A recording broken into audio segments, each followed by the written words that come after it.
At 8:42 a.m., Sabrina Moreno watched the daycare door lock behind her twins. By 2:30, the sign was gone, the windows were bare, and no one had ever heard of Bright Steps. The last time she saw her children was 5 hours before the place disappeared. The last photo of the twins was taken at 8:19 a.m. Mateo was half asleep, arms folded tightly over the straps of his backpack. His t-shirt was on inside out, which he insisted was comfier, and Sabrina hadn't had the energy to argue. Camila stood beside him on one foot, grinning faintly at her reflection in the car window. She'd picked out glitter sandals and a too-small cardigan she refused to take off, even though the forecast promised heat and storms. Sabrina took the photo from the driver's seat, part habit, part ritual. One last glance to prove to herself it was a good day, that they were okay. The twins didn't pose. They didn't need to. Camila always smiled at everything. Mateo didn't smile at all. It was July 29th, 2019, a Monday, just after sunrise, already too hot. They were parked outside a strip mall in the southeast corner of Houston, tucked behind a row of weather-worn storefronts near the 610 loop. Sabrina had pulled in fast and crooked because they were already running late. She had 9 minutes to get the kids inside and make it across town to her shift at Midtown General. It was her first day back on rotation after 6 weeks of unpaid leave, 6 weeks spent sleeping in pieces, canceling appointments, waiting for callbacks that never came. Bright Steps Bilingual Learning Center had answered on the first ring. She found them through a parenting group on Facebook, someone's cousin's neighbor who swore by it. Trauma-informed care, the post had said. Spanish-English immersion, licensed staff, accepting children ages 2 to 6. The intake form was mobile-friendly. A text reply came back that same night. They were happy to accommodate a flexible work schedule. Yes, she could bring her own snacks. Yes, they could keep Mateo's EpiPen in the fridge. It felt, finally, like something was lining up. The daycare was in Unit 4B, between a closed-down tax office and a vape shop that smelled like artificial strawberries. The windows were covered in colored film and paper sun shapes. A dry erase board near the door listed the day's lesson: emotions, sharing, outdoor movement. Inside, the lighting was warm. A woman in soft blue scrubs stood at the desk holding a tablet. Mid-30s maybe. Short brown hair pulled into a bun. She greeted the children by name. Mateo, Camila. Welcome. We're so happy you're here. Sabrina hesitated, just for a second. Then she bent down, kissed each twin on the forehead, and handed over their labeled lunchboxes. I'll be back by 2:30, she said. Be good, okay? They nodded. The door buzzed shut behind her. Surveillance footage from the ATM across the parking lot caught her walking back to the car at 8:42 a.m., glancing over her shoulder just once. She watched the door close behind them, her hand still raised like she wasn't ready to let go. The woman in scrubs smiled faintly, then disappeared behind the desk. Sabrina stood there a moment longer than she meant to, then turned, walked back to the car, and pulled out onto the road, telling herself, finally, they had a routine. The lot looked different in the afternoon. Too quiet, too still.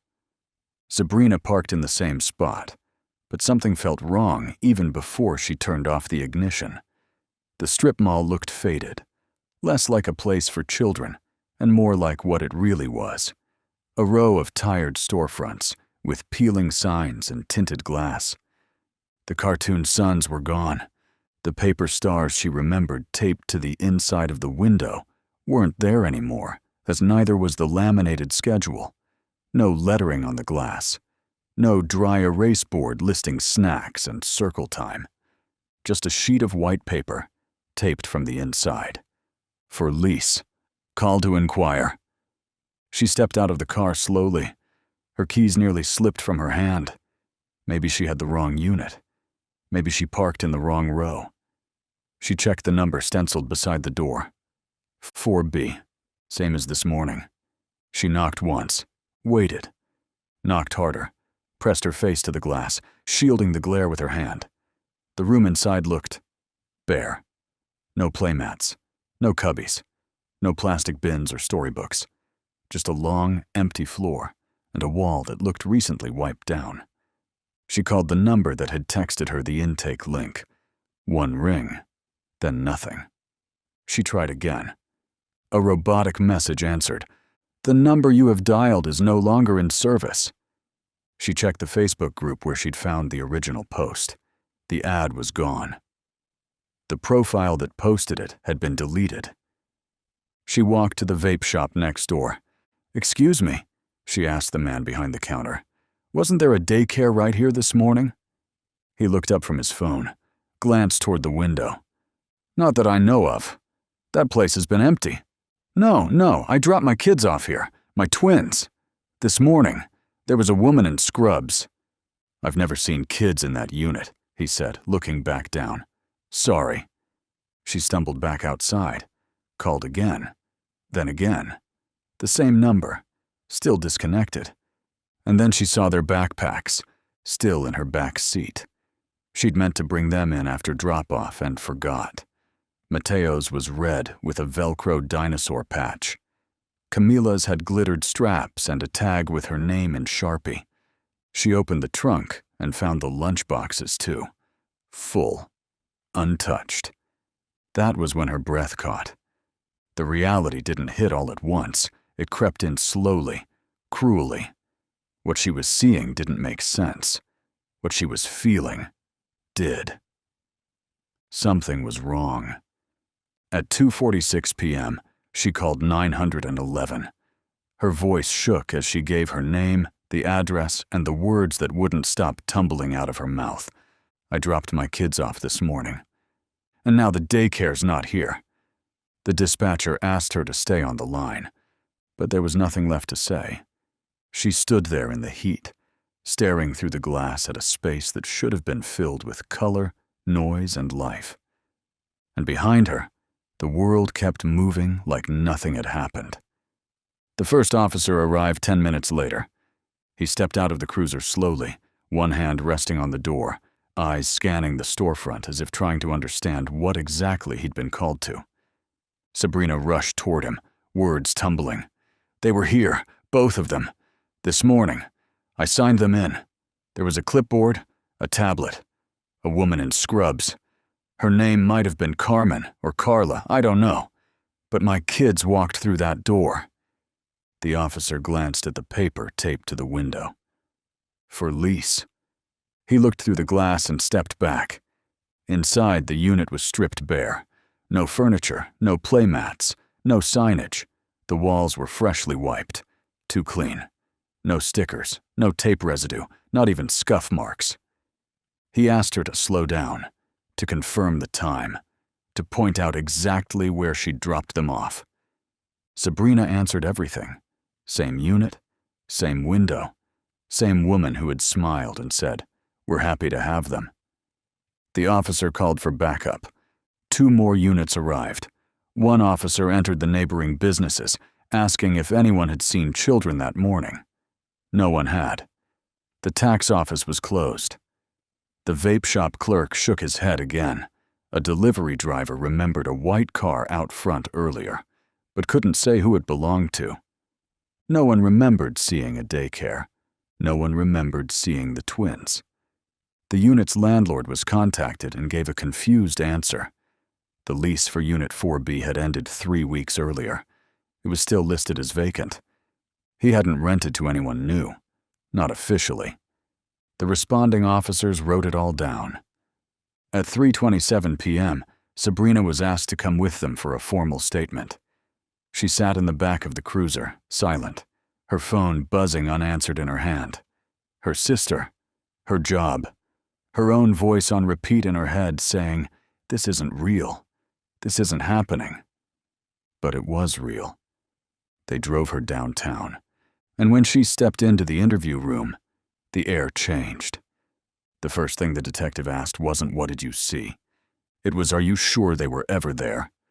They questioned her for nearly 7 hours, first gently, then methodically, then with pauses between every sentence, as if waiting for her to catch a mistake in her own story. Sabrina repeated everything she could remember: the Facebook post, the intake form, the woman in blue scrubs, the lesson plan in the window, the door buzzer, the way Mateo had dragged his feet as he walked in. She told them about the backpacks, the untouched lunchboxes, the disconnected phone number, the missing ad. They asked if she'd been under stress. She nodded. They asked if she was taking medication. She said no. They asked if she had anyone else who could confirm the drop-off, a neighbor, a friend, a family member. She didn't. They asked if she had custody paperwork, birth certificates, photos. She gave them everything she had. One of the detectives left the room. Another remained, just watching her. "Sometimes," he said, "when people go through trauma, the mind protects itself by creating alternate timelines. Are you sure the drop-off happened the way you remember?" Sabrina stared at him. "You think I made this up?" He didn't answer. That night, a social worker from CPS came to inspect her apartment. She photographed the twins' beds, the drawings on the fridge, the toothbrushes still lined up in the bathroom. She asked what kinds of snacks they liked, whether they had any history of running off, whether Sabrina had ever been in trouble before. The answer to all of it was no. But the social worker still filed the report under non-confirmed custodial disappearance, a category reserved for cases with no evidence of abduction and no confirmation the children were seen by anyone but their guardian. By morning, Sabrina was not just a grieving mother. She was a question mark. And the only story on file was hers. For the first 48 hours, police treated the case like a misunderstanding. They canvassed the strip mall again, talked to shop owners, re-interviewed the vape store clerk and the property manager. Most shrugged. A few said they thought they saw kids earlier in the week, but couldn't be sure. One woman insisted Unit 4B had been empty for months. Another remembered seeing a van parked there, maybe on Friday, maybe not. No one had seen the twins enter. No one remembered a woman in scrubs. Only one surveillance camera had a clear view of the back alley, a weathered ATM attached to the payday loan shop on the corner. It didn't capture the daycare door directly, but it caught the curve of the alley and part of the lot where vehicles pulled in.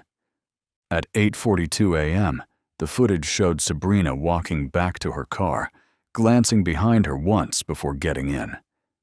Then nothing, until 11:43 a.m. A black SUV reversed into view. Slowly, its rear windows were tinted. A man in scrubs stepped out from the passenger side. He opened the back hatch and stood there for several seconds, partially obscured by the building. Then the footage glitched. A 5-second freeze. The screen flickered once. When it resumed, the SUV was gone. The time code jumped ahead 34 seconds. What it left behind was a single blurry frame, a child-sized shape, too short to be an adult, visible just before the cut.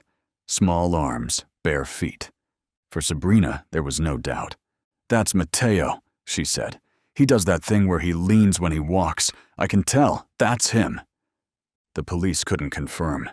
The image was too low resolution for facial comparison. Still, they tried. They ran the man's face, what little could be seen, through facial recognition. Nothing. No match in any known law enforcement database, no nursing license, no driver's license on file. They did the same for the woman Sabrina had described. Blue scrubs, bun tied high, light accent, smiled with her eyes. Gone. No ID, no fingerprints, no lease, no trace. The woman didn't exist.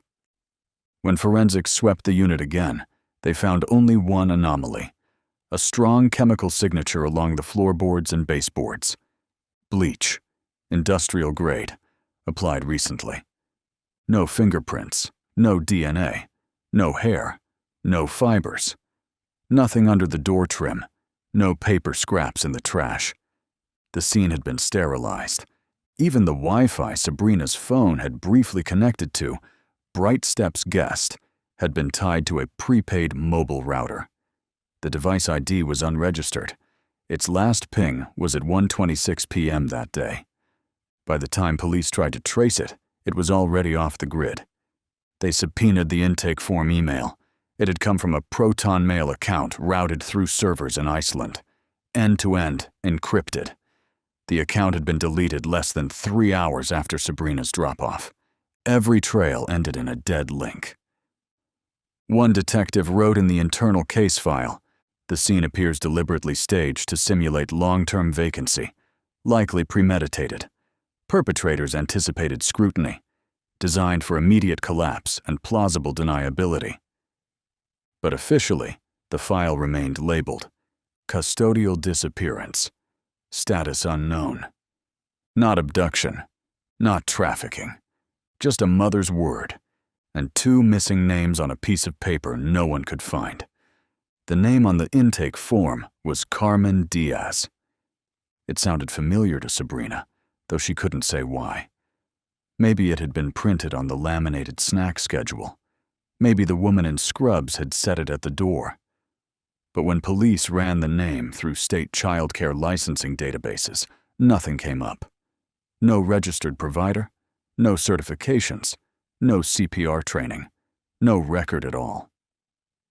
Then they found one match, a Carmen Diaz who had lived in Houston.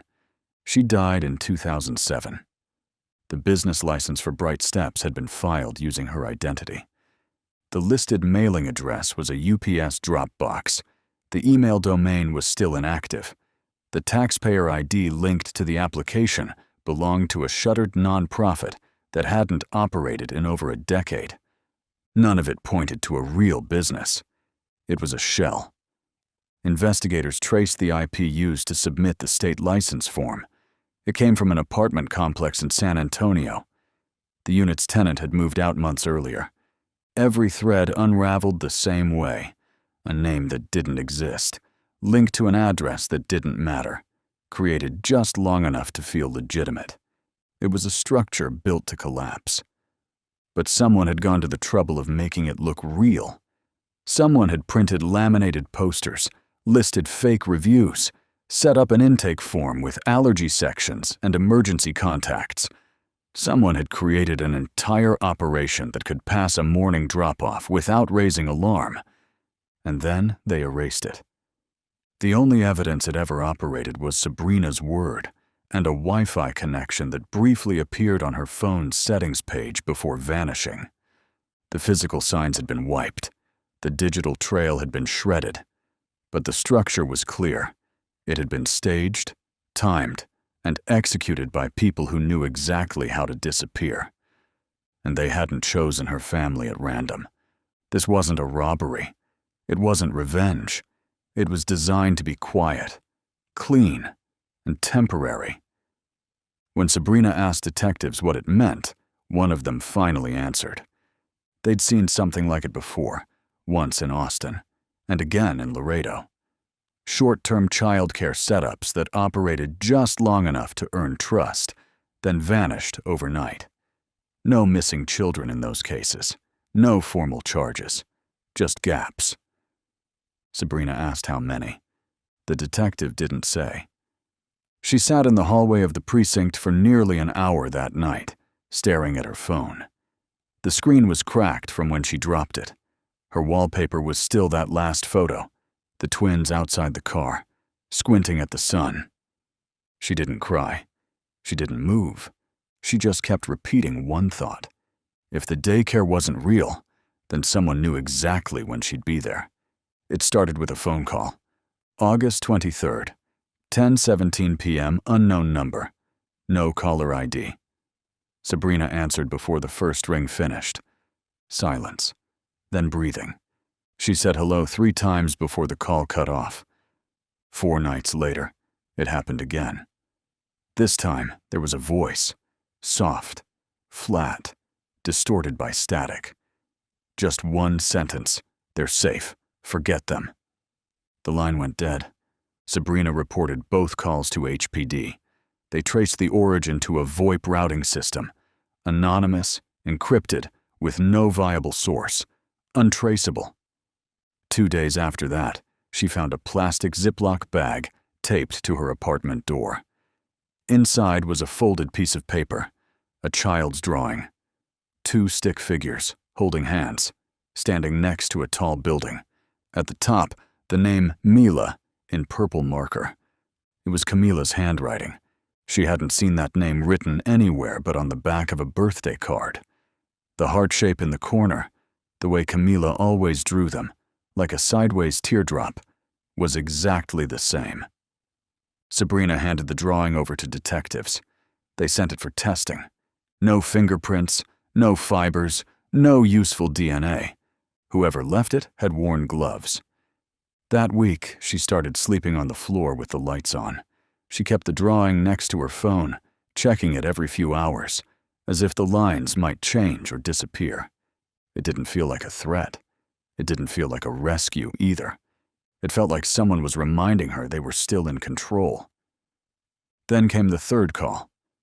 No voice, just a humming sound, soft, rhythmic, like someone rocking in a chair, and under it, barely audible, the notes of a song. Estrelita? ¿Dónde estás?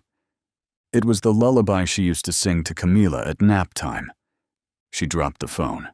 When she picked it back up, the line was already silent. Police logged the report. Nothing came of it. When she called for an update, the detective said, "We're still monitoring for activity, but without an active demand or a confirmed abduction, our hands are tied." Her file hadn't changed. The calls weren't proof of life. The drawing wasn't enough to open an interstate investigation. There was no crime scene, no suspect, no photos, no timeline. Just her, waiting. And someone, somewhere, who still had access to her daughter's hands, her voice, her memories. The case should have gone federal. That's what one retired agent later said, after reviewing the file. But it never met the threshold, at least not on paper. There was no demand, no ransom, no witness to an actual abduction, no confirmed interstate transport. So it stayed local, quiet, stuck. By late September, Sabrina's case had been labeled non-critical. No media alerts, no public bulletins, no FBI involvement. The missing persons database flagged the twins' profiles as inactive. Without Social Security activity or updated medical records, their status was considered cold. No Amber Alert had ever been issued. Sabrina asked why.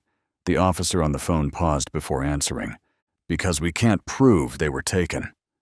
She sent documents, birth certificates, vaccination records, old doctor's notes, school intake forms. She offered family photos, voice memos, handwriting samples. She walked into the precinct one afternoon, holding both backpacks, and laid them on the front desk. "They exist," she said. "They were real. I brought them here." The officer behind the desk just nodded, wrote something down, asked if she'd been sleeping. She left the backpacks there. No one called her to pick them up. Weeks passed, the calls stopped, the drawing faded, and then something shifted. Not in the case, but in the city around her. Neighbors stopped saying hello. Her job stopped calling. Her sister suggested she take a break from social media. She wasn't sure if it was judgment or exhaustion.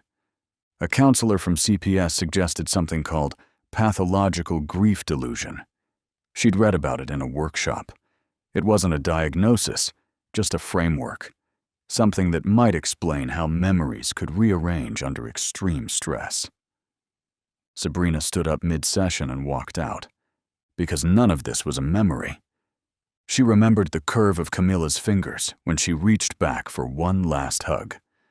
She remembered the way Mateo trailed behind, dragging one sneaker, quiet but curious. She remembered that the sign said, "Bright Steps." and she remembered watching the door close behind them. There was no theory for that. There was just silence, and a system that no longer saw them. The tip didn't come from police. It came from a stranger on the internet. Late October, a Reddit thread titled "Kids in the Background of Real Estate Videos" started gaining attention. Buried in the comments was a link to a property listing, an old farmhouse in rural Georgia. It had been on the market for just 3 days. The video was simple. No voiceover, just slow pans through empty rooms, uneven floorboards, faded wallpaper, a fireplace choked with soot. At 1 minute and 26 seconds in, a small figure appeared in a doorway at the back of the frame. A girl. Still, barely lit. She didn't move, didn't wave, just stood in the shadows, watching the person behind the camera. Sabrina didn't breathe the first time she saw it. She leaned in, paused it, rewound, watched it again. It wasn't just that the girl looked like Camila. It was the stance. The left foot turned slightly inward. The right hand curled near her stomach, like she was holding something. And there, on her cheek, beneath the eye, a faint pink birthmark. The same mark Camila had had since birth. The one Sabrina used to kiss when tucking her in. She watched it 15 more times, then sent it to the detective on her case. No answer. She called, left 2 voicemails, drove to the precinct. No one there had seen it. She submitted it herself to the police in Georgia. They acknowledged receipt. 3 days later, the video was gone. Pulled from the agency's site, the listing removed. The post flagged as in violation of community policy for privacy infringement. The police finally responded, "Unable to confirm identity. Image is inconclusive. No actionable evidence." That was it. Sabrina offered to fly there, offered to pay for a forensic analysis, asked if they could speak to the realtor who shot the footage. They told her not to interfere. She posted the clip online, shared it in missing children forums, message boards, burner accounts. She printed still frames and circled the cheek, the ear, the shoulder curve. Some people believed her. Most didn't. One commenter wrote, "Could be anyone. Stop projecting." Another said, "You're seeing what you want to see." But Sabrina knew. Not because of the photo, not because of hope, because the way the girl stood, that stillness, that look, was the same look Camila gave when she was hiding, when she didn't want to speak but needed someone to find her anyway. A kind of silent begging, a kind of waiting, the kind of thing only a mother would recognize. And the worst part wasn't that no one believed her. It was that someone had filmed that room, reviewed the footage, and posted it, knowing she was in the background, and didn't care. By winter, Sabrina stopped expecting answers. The police no longer returned her calls. The case file sat untouched, classified as custodial unknown, with no new updates since September. The lead detective had been reassigned. The number for the CPS investigator went straight to voicemail. She was alone with the silence. Camila's drawing stayed pinned to the wall. Mateo's sneakers sat by the door, still tied. Every night she double-checked the locks, then checked again. She'd bought motion lights, a second deadbolt, a battery-powered camera for the hallway. None of it made her feel safer. The calls had stopped. The video was gone. There were no more sightings, no more whispers, just empty days, marked by a clock she no longer trusted. At one point, a reporter asked to interview her. Sabrina said yes. But after the story ran, 2 columns buried inside the local section, nothing changed. No tips, no attention, no help. The story never made the evening news. No one wanted to run a headline that began with maybe. She walked the plaza every Sunday. Same parking space, same storefront. It had been converted into a vape shop now, or maybe a nail salon. The windows were mirrored. The inside had been redone. But she still stood there, sometimes for an hour, just watching the glass.